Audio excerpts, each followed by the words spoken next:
संक्षिप्त शिव पुराण कथा विद्येश्वर संहिता 5वां अध्याय। आप सुन रहे हैं भारतीय संस्कृति। महेश्वर का ब्रह्मा और विष्णु को अपने निष्कल और सकल स्वरूप का परिचय देते हुए लिंग पूजन का महत्व बताना।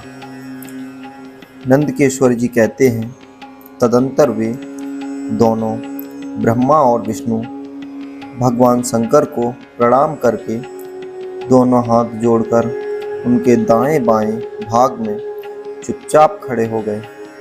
फिर उन्होंने वहां साक्षात प्रकट पूजनीय महादेव जी को श्रेष्ठ आसन पर स्थापित करके पवित्र पुरुष वस्तुओं द्वारा उनका पूजन किया। दीर्घ काल तक अविकृत भाव से सुस्थिर रहने वाली वस्तुओं को पुरुष वस्तु कहते हैं और अल्प काल तक ही टिकने वाली क्षणभंगुर वस्तुएं प्राकृतिक वस्तु कहलाती हैं। इस तरह वस्तु के ये दो भेद जानने चाहिए। किन पुरुष वस्तुओं से उनको भगवान शिव का पूजन करना चाहिए। हार, निपुर, केयूर, किरीट, मणिमय कुंडल, यज्ञोपवीत, उत्तरीय वस्त्र, पुष्पमाला, रेशमी वस्त्र, हार, मुद्रिका, पुष्प, तांबूल, कपूर, चंदन एवं अगुर का अनुलेप, धूप, दीप, श्वेत छत्र, व्यंजन, ध्वजा, चावर तथा अन्यान्य दिव्य उपहारों द्वारा जिनका वैभव वाणी और मन की पहुंच से परे था, जो केवल पशुपति परमात्मा के ही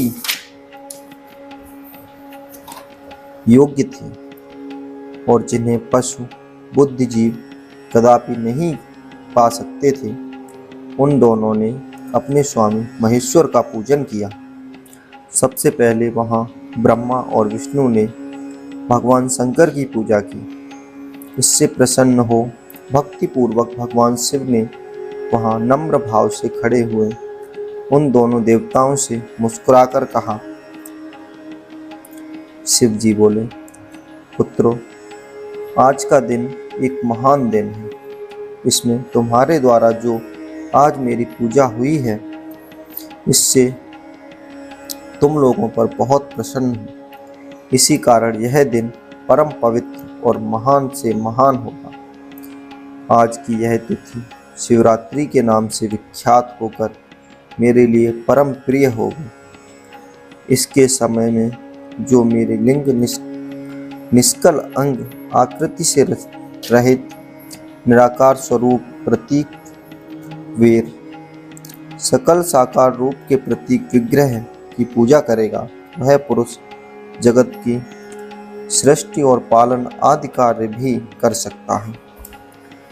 जो शिवरात्रि को दिन रात निराहार एवं जितेंद्रिय रहकर अपनी शक्ति के अनुसार निश्चल भाव से मेरी यथोचित पूजा करेगा, उसको मिलने वाले फल का वर्णन सुनो।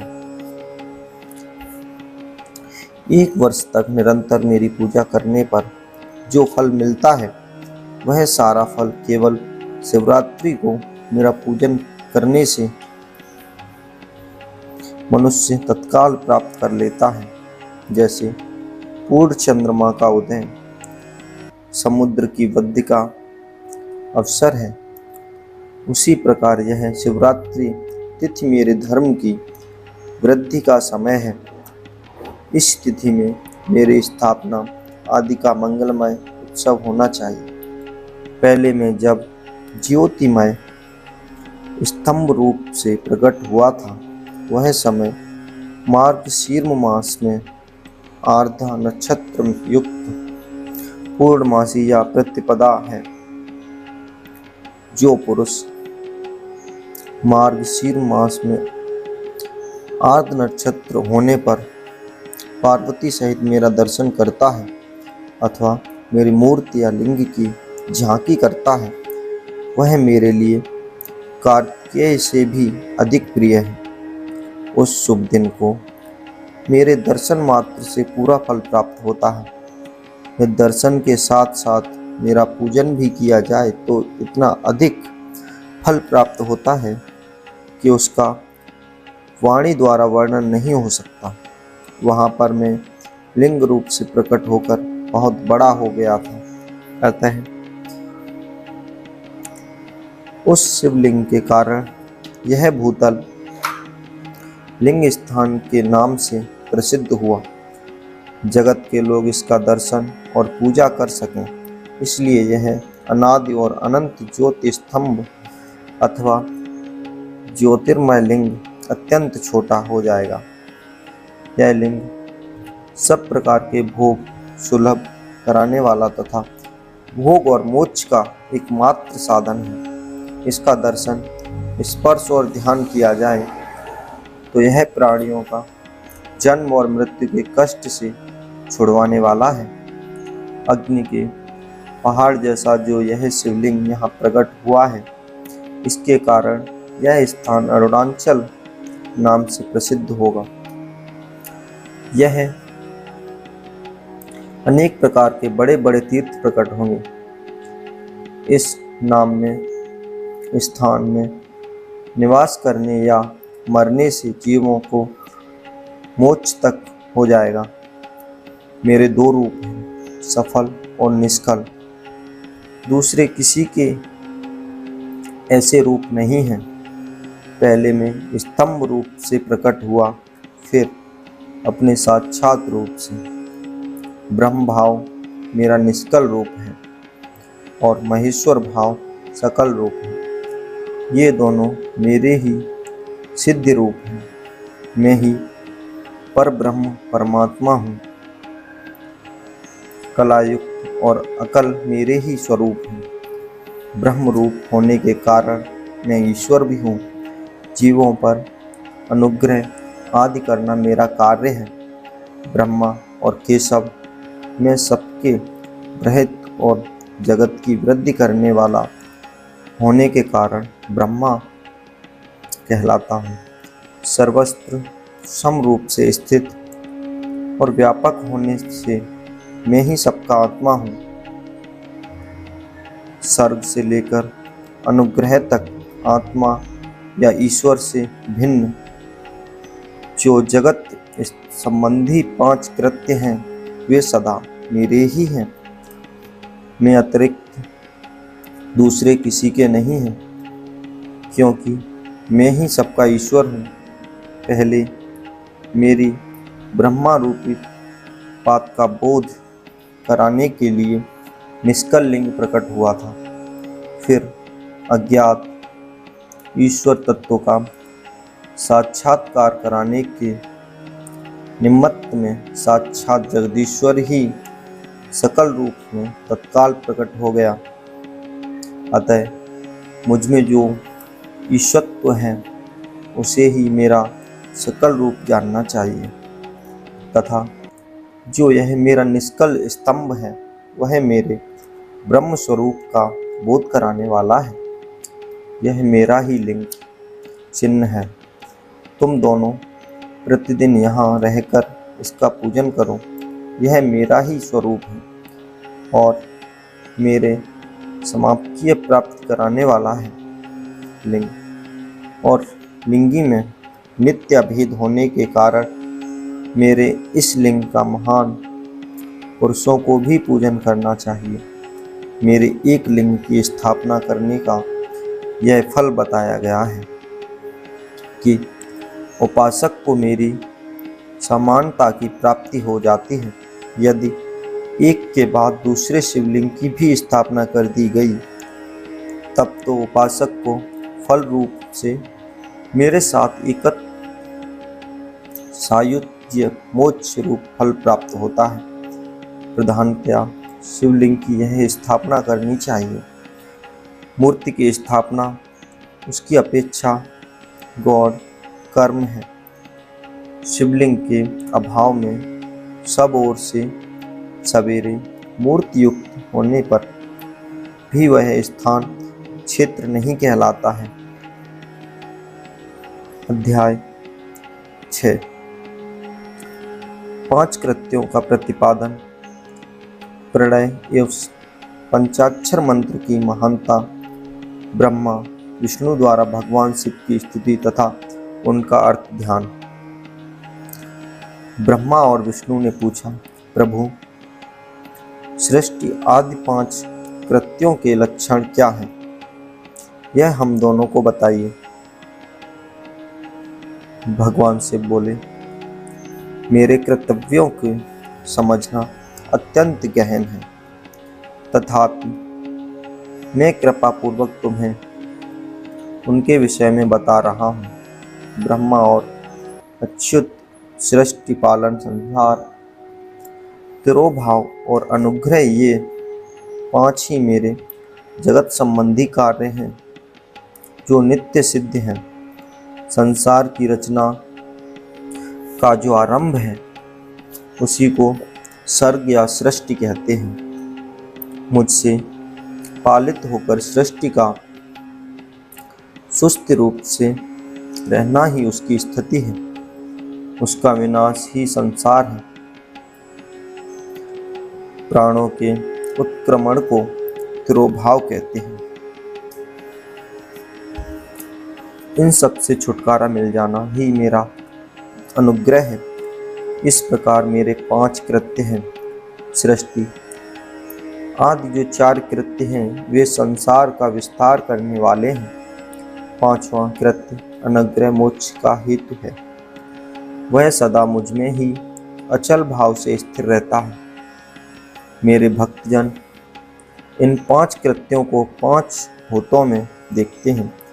सृष्टि भूतल में, स्थित जल में, संहार अग्नि में, तिरोभाव वायु में और अनुग्रह आकाश में स्थित है। पृथ्वी से सबकी सृष्टि होती है। जल में सबकी वृद्धि एवं जीवन रक्षा होती है। आग सबको जला देती है। वायु सबको एक स्थान से दूसरे स्थान को ले जाती है और आकाश सबको अनुग्रहित करता है। विद्वान पुरुषों को यह विषय इसी रूप में जानना चाहिए। इन 5 कृत्यों का भार वहन करने के लिए ही मेरे 5 मुख हैं। 4 दिशाओं में 4 मुख हैं और इनके बीच में 5वां मुख है। पुत्रों, तुम दोनों ने तपस्या करके प्रसन्न हुए मुझ परमेश्वर से सृष्टि और स्थिति नामक 2 कृत्य प्राप्त किए हैं। ये दोनों तुम्हें बहुत प्रिय हैं। इसी प्रकार मेरी विभू स्थित रूप रुद्र और महेश्वर में 2 अन्य उत्तम कृत्य संहार और तिरोभाव मुझसे प्राप्त किए हैं, परंतु अनुग्रह नामक कृत्य दूसरा कोई नहीं पा सकता। रुद्र और महेश्वर अपने कर्म को भूले नहीं हैं, इसलिए मैंने उनके लिए अपनी समानता प्रदान की है। वे रूप, वेश, कृत्य, वाहन, आसन और आयुध आदि में मेरे समान ही हैं। मैंने पूर्व काल में अपने स्वरूप भूत मंत्र का उपदेश किया है, जो ओंकार के रूप में प्रसिद्ध है। वह मंगलकारी मंत्र है। सबसे पहले मेरे मुख से ओंकार ओम प्रकट हुआ, जो मेरे स्वरूप का बोध कराने वाला है। ओंकार वाचक और मैं वाक्य हूँ। यह मंत्र मेरा ही स्वरूप है। प्रतिदिन ओंकार निरंतर स्मरण करने से मेरा ही सदा स्मरण होता है। मेरे उत्तरवर्ती मुख से अकार, पश्चिम मुख से उकार का, दक्षिण मुख से मकार का, पूर्ववर्ती मुख से बिंदु का तथा मध्यवर्ती मुख से नाद का प्राकट्य हुआ है। इस प्रकार 5 अवयवों से भी युक्त ओंकार विस्तार हुआ है। इन सभी अवयवों से एकीभूत होकर वह प्रणय ओम नामक एक अक्षर हो गया। यह नाम रूपात्मक सारा जगत तथा वेद उत्पन्न स्त्री पुरुष वर्ग रूप दोनों कुल इस प्रणव मंत्र से व्याप्त है। यह मंत्र शिव और शक्ति दोनों का बोधक है। इसी से पंचाक्षर मंत्र की उत्पत्ति हुई है। जो मेरे सकल रूप का बोधक है वह आकार आदि क्रम से और मकार आदि क्रम से प्रकाश में आया है। ओम ओम नमः शिवाय यह पंचाक्षर मंत्र है। इस पंचाक्षर मंत्र से मात्र का वर्ण प्रकट हुए हैं जो 5 भेद वाले हैं। उसी से शिवो मंत्र सहित त्रिपदा गायत्री का प्रकट हुआ है। यह गायत्री मंत्र से संपूर्ण वेद प्रकट हुए हैं और उन वेदों से करोड़ों मंत्र निकले हैं। उन मंत्रों से भिन्न भिन्न कार्यों की सिद्धि हुई है, परंतु इस प्रणव एवं पंचाक्षर से संपूर्ण मनोरथ की सिद्धि होती है। इस मंत्र समुदाय से भोग और मोक्ष दोनों सिद्ध होते हैं। मेरे सकल स्वरूप से संबंध रखने वाले सभी मंत्र राज साक्षात भोग प्रदान करने वाले और शुभ कारक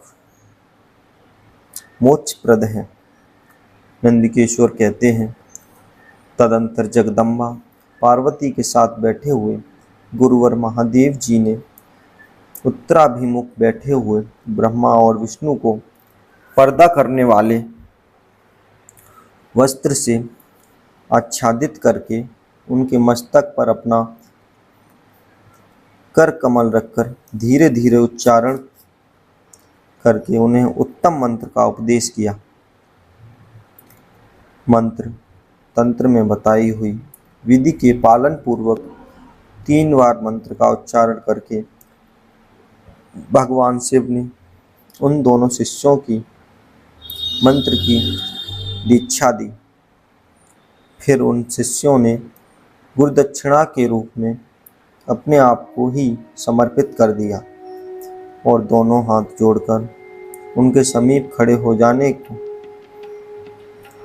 उन देवेश्वर जगत गुरु का स्वतन किया। ब्रह्मा और विष्णु बोले, प्रभु आप निष्कल रूप हैं, आपको नमस्कार है। आप निष्कल तेज से प्रकाशित होते हैं, आपको नमस्कार है। आप सबके स्वामी हैं, आपको नमस्कार है। आप सर्वात्मा को नमस्कार है अथवा सकल स्वरूप आप महेश्वर को नमस्कार है।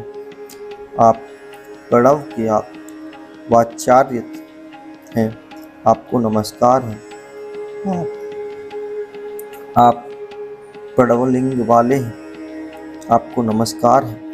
सृष्टि पालन संहार तिरोभाव और अनुग्रह करने वाले हैं, आपको नमस्कार है। आपके 5 मुख हैं, आपको नमस्कार है। पंच ब्रह्मा स्वरूप 5 कृत्य वाले, आपको नमस्कार है। आप सबके आत्मा हैं, ब्रह्मा हैं। आपके गुण और आप शक्तियाँ अनंत हैं, आपको नमस्कार है। आपके सकल और निष्कल 2 रूप हैं। आप सद्गुरु एवं शंभु हैं, आपको नमस्कार है। इन पदों द्वारा अपने गुरु महेश्वर की स्तुति करके ब्रह्मा और विष्णु ने उनके चरणों में प्रणाम किया।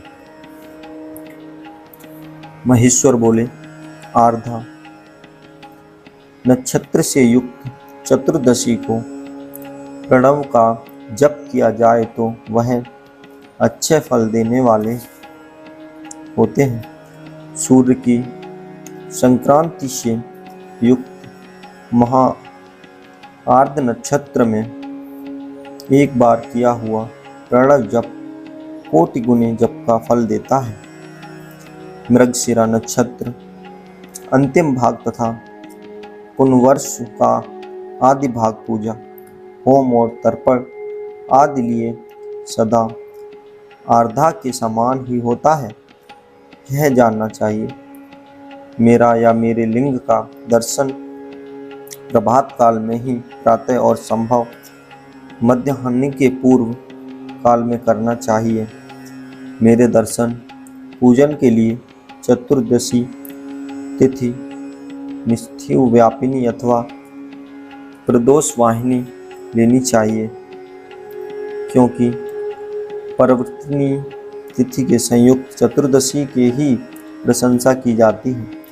पूजा करने वालों के लिए मेरी मूर्ति तथा लिंग दोनों समान हैं, फिर भी मूर्ति की अपेक्षा लिंग का स्थान ऊंचा है। इसलिए मुमुक्षु पुरुषों को चाहिए कि वे बेर मूर्ति से भी श्रेष्ठ समझकर लिंग ही पूजन करें। लिंग का ओमकार मंत्र से और बेर का पंचाक्षर मंत्र से पूजन करना चाहिए। शिवलिंग की स्वयं ही स्थापना करके अथवा दूसरों की भी स्थापना करवाकर उत्तम द्रव्यमय उपचारों से पूजा करनी चाहिए। इससे मेरा पद सुलभ हो जाता है। इस प्रकार उन दोनों शिष्यों को उपदेश देकर भगवान शिव वहीं अंतर्ध्यान हो गए। अध्याय 7 शिवलिंग की स्थापना, उसके लक्षण और पूजन की विधि का वर्णन तथा शिव पद की प्राप्ति कराने वाला सत्कर्मों का विवेचन। ऋषियों ने पूछा, सूत जी, शिवलिंग की स्थापना कैसे करनी चाहिए? उसका लक्षण क्या है तथा उसकी पूजा कैसे करनी चाहिए? किस देश काल में करनी चाहिए और किस द्रव्य के द्वारा उसका निर्माण होना चाहिए? सूत जी ने कहा, महर्षियों, मैं तुम लोगों के लिए इस विषय का वर्णन करता हूँ तथा ध्यान देकर सुनो और समझो। अनुकूल एवं शुभ समय में किसी पवित्र तीर्थ में, नदी आदि के तट पर अपनी रुचि के अनुसार ऐसी जगह शिवलिंग की स्थापना करनी चाहिए जहाँ नित्य पूजन हो सके। पार्थिव द्रव्य से, जलमय द्रव्य से अथवा तेजस पदार्थ से अपनी रुचि के अनुसार कल्पोक्त लक्षणों से युक्त शिवलिंग का निर्माण करके उसकी पूजा करने से उपासक को उस पूजन का पूरा फल प्राप्त होता है। संपूर्ण शुभ लक्षणों से युक्त शिवलिंग की यदि पूजा की जाए तो वह तत्काल पूजा का फल देने वाला होता है।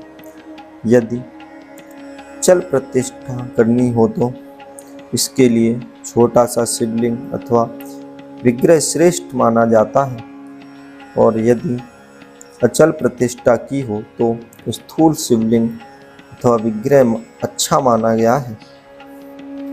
लक्षणों से युक्त शिवलिंग की पीठ सहित स्थापना करनी चाहिए। शिवलिंग का पीठ मंडलाकार, गोल, चौकोर, त्रिकोण अथवा खाट के पाए की भांति ऊपर नीचे मोटा और बीच में पतला होना चाहिए। ऐसा लिंग पीठ महान फल देने वाला होता है। पहले मिट्टी से, प्रस्तर आदि से अथवा लोहे आदि से शिवलिंग का निर्माण करना चाहिए। जिस द्रव्य से शिवलिंग का निर्माण हो उसी से उसका पीठ भी बनाना चाहिए। यही स्थावर अचल प्रतिष्ठा वाले शिवलिंग की विशेष बात है। चल प्रतिष्ठा वाले शिवलिंग में भी लिंग और पीठ का एक ही उपादान होना चाहिए, किंतु बाण लिंग के लिए यह नियम है। लिंग की मोटाई निर्माणकर्ता या स्थापना करने वाले यजमान के बाहर अंगुल के बराबर होनी चाहिए। ऐसे ही शिवलिंग को उत्तम कहा गया है। इससे कम लंबाई हो तो फल में कमी आ जाती है, अधिक हो तो कोई दोष की बात नहीं है। चरलिंग में भी वैसा ही नियम है। उसकी लंबाई कम से कम कर्ता के 1 अंगुल के बराबर होनी चाहिए। उससे छोटा होने पर अल्प फल मिलता है, किंतु उससे अधिक होना दोष की बात नहीं है। यजमान को चाहिए कि वह पहले शिल्प शास्त्र के अनुसार एक विमान या देवालय बनवाए जो देवगणों की मूर्तियों से अलंकृत हो। उसका गर्भगृह बहुत ही सुंदर, सुदृढ़ और दर्पण के समान स्वच्छ हो। उसे 9 प्रकार के रत्नों से विभूषित किया गया हो। उसमें पूर्व और पश्चिम दिशा में 2 मुख द्वार हों। जहाँ शिवलिंग की स्थापना करनी हो, उस स्थान के गर्त में नीलम, लाल, वैदूर्य, श्याम, मरकत, मोती, मूंगा, गोमेद और हीरा, इन 9 रत्नों का तथा अन्य महत्वपूर्ण द्रव्यों को वैदिक मंत्रों के साथ छोड़ें। सजोजात आदि 5 वैदिक मंत्रों द्वारा शिवलिंग का 5 स्थानों में क्रमशः पूजन करके अग्नि में भविष्य की अनेक आहुतियाँ दें और परिवार सहित मेरी पूजा करके गुरु स्वरूप आचार्य को धन तथा भावी बंधुओं को मनचाही वस्तुओं से संतुष्ट करें। याचकों को जड़, सुवर्ण, गृह एवं भू संपत्ति तथा चेतन गौ आदि वैभव प्रदान करें। स्थावर जंगम सभी जीवों को यत्नपूर्वक संतुष्ट करके एक गड्ढे में सुवर्ण तथा 9 प्रकार के रत्न भरकर सजोजाता वैदिक मंत्रों का उच्चारण करके परम कल्याणकारी महादेव जी का ध्यान करें। तत्पश्चात नाद घोष से युक्त महामंत्र ओम का उच्चारण करके युक्त गड्ढे में शिवलिंग की स्थापना करके उसे पीठ से संयुक्त करें। इस प्रकार पीठ युक्त शिवलिंग की स्थापना करके उसे नित्य लेप दीर्घ काल तक टिके रहने वाले मसाले से जोड़कर स्थिर करें। इसी प्रकार वहाँ परम सुंदर वीर मूर्ति की भी स्थापना करनी चाहिए। सारांश यह है कि भूमि, संस्कार आदि की सारी विधि जैसी लिंग प्रतिष्ठा के लिए कही गई हैं, वैसी ही वीर मूर्ति प्रतिष्ठा के लिए भी समझनी चाहिए। अंतर इतना ही है कि लिंग प्रतिष्ठा के लिए प्रणव मंत्र के उच्चारण का विधान है, परंतु वीर प्रतिष्ठा के लिए पंचाक्षर मंत्र से करनी चाहिए। जहाँ लिंग की प्रतिष्ठा हुई है वहाँ भी उत्सव के लिए पहाड़ सवारी निकालने आदि के निमित्त वीर मूर्ति को रखना आवश्यक है। वीर का बाहर से भी लिया जा सकता है, उसे गुरुजनों से ग्रहण करें। वहाँ वीर वहीं लेने योग्य है जो साधु पुरुषों द्वारा पूजित हो। इस प्रकार लिंग में और वीर में भी की हुई महादेव जी की पूजा शिव पद प्रदान करने वाली होती है। स्थावर और जंगम में भेद से लिंग भी 2 प्रकार का कहा गया है। वृक्ष, लता आदि को स्थावर लिंग कहते हैं और क्रम, कीट आदि को जंगम लिंग। स्थावर लिंग की सींचने आदि के द्वारा सेवा करनी चाहिए और जंगम लिंग को आहार एवं जल आदि को देकर तृप्त करना चाहिए।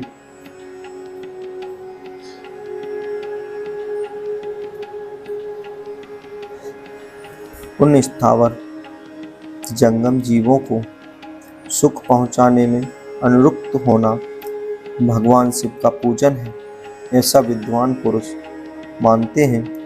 जो ये 4 जीवों को ही भगवान शंकर के प्रतीक मानकर उनका पूजन करना चाहिए। इस तरह महालिंग की स्थापना करके विविध उपचारों द्वारा उसका पूजन करें। अपनी शक्ति के अनुसार नित्य पूजा करनी चाहिए तथा देवालय के पास ध्वजारोपण आदि करना चाहिए। शिवलिंग साक्षात शिव पद का प्रदान करने वाला है अथवा चरलिंग में षोडशोपचारों द्वारा यथोचित रीति से क्रम से पूजन करें। यह पूजन भी शिव पद प्रदान करने वाला है। आवाहन, आसन, अर्घ्य, पाद, पंचांग, आचमन, अभ्यंग पूर्वक स्थान, वस्त्र एवं यज्ञोपवीत, गंध, पुष्प, धूप, दीप, नैवेद्य, तांबूल, समर्पण, निरंजन, नमस्कार और विसर्जन, ये 16 उपचार हैं अथवा अर्घ्य से लेकर नैवेद्य तक विधिवत पूजन करें। अभिषेक, नैवेद्य, नमस्कार और तर्पण, ये सब यथाशक्ति नित्य करें।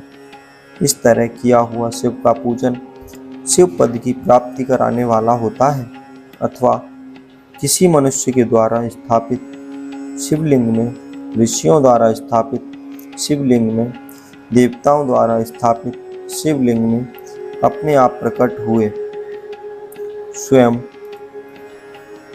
भूलिंग में तथा अपने द्वारा नूतन स्थापित हुए शिवलिंग में भी उपचार संपूर्ण पूर्वक जैसे जैसे पूजन करने से या पूजन की सामग्री देने से भी मनुष्य ऊपर जो कुछ कहा गया है वह सारा फल प्राप्त कर लेता है।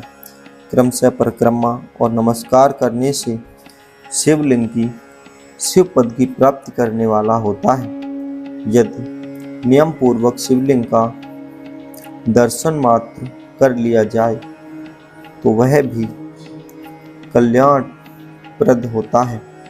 मिट्टी, आटा, गाय के गोबर, फूल, कनेर, पुष्प, फल, गुड़, मक्खन, भस्म अथवा अन्न से भी अपनी रुचि के अनुसार शिवलिंग बनाकर तदनुसार उसका पूजन करके अथवा प्रतिदिन 10,000 प्रणव मंत्र का जप करें अथवा दोनों संध्याओं के समय एक एक सहस्त्र प्रणव का जप किया करें। यह क्रम भी शिव पद की प्राप्ति कराने वाला है। ऐसा जानना चाहिए, जप काल में मकारांत प्रणव का उच्चारण मन की शुद्धि करने वाला होता है। समाधि में मानसिक जप का विधान है तथा अन्य सब समय भी उपांशु जप ही करना चाहिए।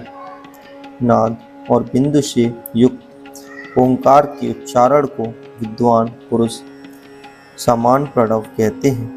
यदि प्रतिदिन आदर पूर्वक 10,000 पंचाक्षर मंत्र का जप किया जाए अथवा दोनों संध्याओं के समय एक एक सहस्त्र का ही जप किया जाए तो उसे शिव पद की प्राप्ति कराने वाला समझना चाहिए।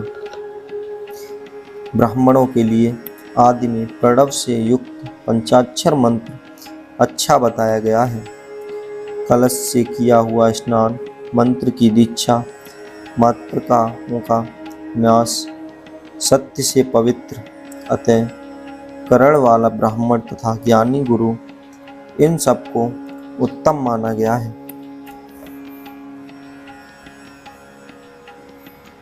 ओम अघोरोभ्य घोरोभ्य घोरोभ्यतरेभ्य सर्वेभ्य सर्वेभ्य नमोस्तुते रुद्रेभ्य। ओम तत्पुरुषाय विद्महे महादेवाय धीमहि तन्नो रुद्राय प्रचोदयात्। ओम ईशान सर्वज्ञान ईश्वर सर्वभूतानि ब्रह्माधिपति ब्राह्मणो विद ब्रह्मा शिवो शिवोस्ति सदा शिवोम। मंत्राक्षरों के द्वारा इतने धीमे उच्चारण स्वर में उच्चारण करें कि उसे दूसरा कोई सुन न सके। ऐसे जप को उपांशु कहते हैं। ध्वजों के लिए नमः शिवाय के उच्चारण का विधान है। ध्वजित पुरुष के लिए उत्तम नमः पद के प्रयोग की विधि है, अर्थात वे शिवाय नमः इस मंत्र का उच्चारण करें।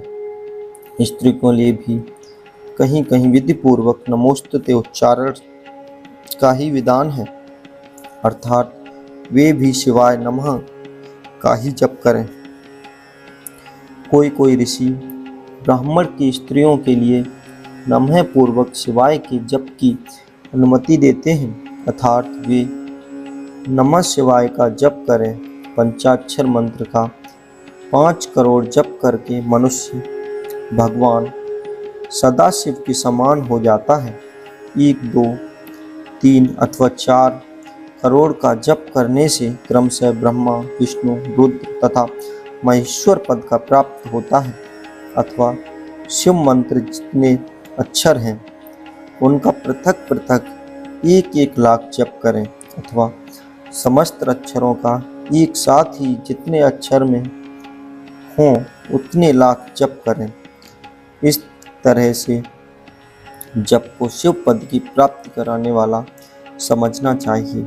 यदि 1000 दिनों में प्रतिदिन 1 सहस्त्र जप के क्रम से पंचाक्षर मंत्र का 10 लाख जप पूरा कर लिया जाए और प्रतिदिन ब्राह्मण को भोजन कराया जाए तो उस मंत्र से अभीष्ट कार्य की सिद्धि होने लगती है। ब्राह्मण को चाहिए कि वह प्रतिदिन प्रातःकाल 1008 बार गायत्री मंत्र जप करे। ऐसा होने पर गायत्री क्रमशः शिव का पद प्रदान करने वाली होती है। वेद मंत्रों और वैदिक सूक्तों का भी नियम पूर्वक जप करना चाहिए।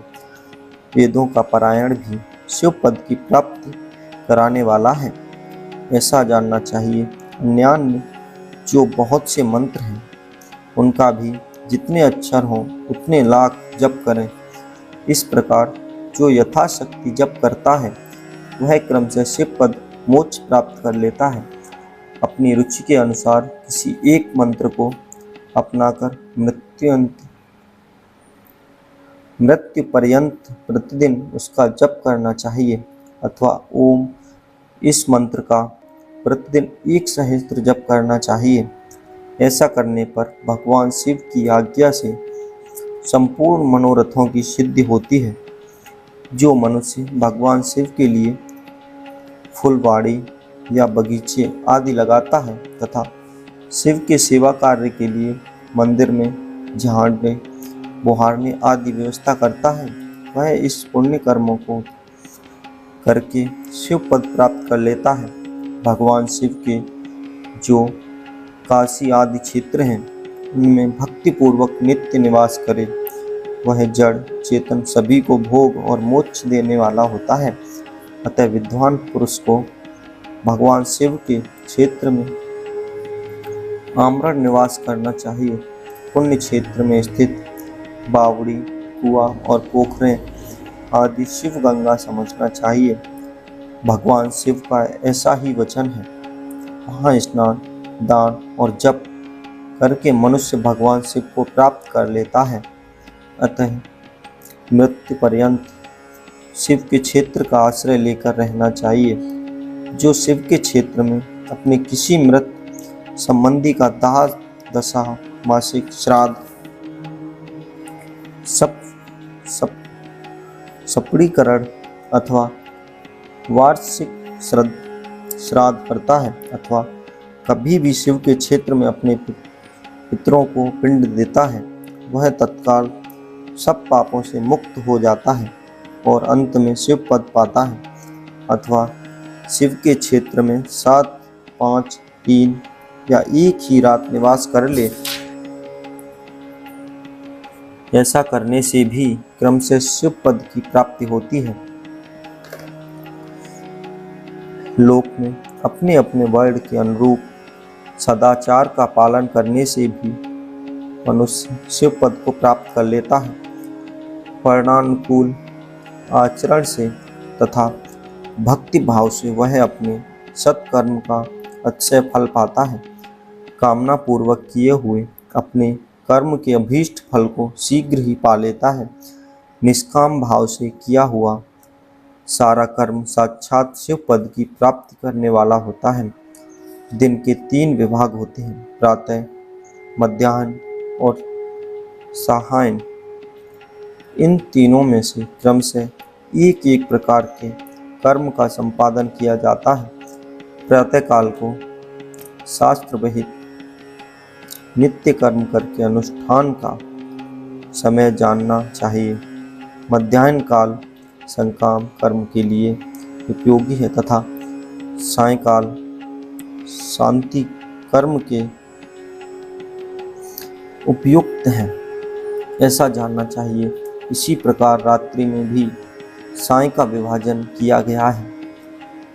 रात के 4 पहरों में से जो बीच के 2 पहर हैं उन्हें निशीथ काल कहा गया है। विशेषतः उसी काल की हुई भगवान शिव की पूजा अभीष्ट फल को देने वाली होती है। ऐसा जानकर कर्म करने वाले मनुष्य यथोक्त फल के भागी होता है। विशेषतः कलयुग में कर्म से ही फल की सिद्धि होती है। अपने अपने अधिकार के अनुसार ऊपर कहे गए किसी भी कर्म के द्वारा शिवाराधन करने वाला पुरुष यदि सदाचारी है और पाप से डरता है तो वह उन कर्मों का पूरा फल अवश्य प्राप्त कर लेता है। ऋषियों ने कहा, सूत जी, पुण्य क्षेत्र कौन कौन से हैं जिनका आश्रय लेकर सभी स्त्री पुरुष शिव पद प्राप्त कर ले? यह हमें संक्षेप में बताइए। इसके आगे की कथा हम सुनेंगे अगले अध्याय में। तब तक के लिए आप हमारे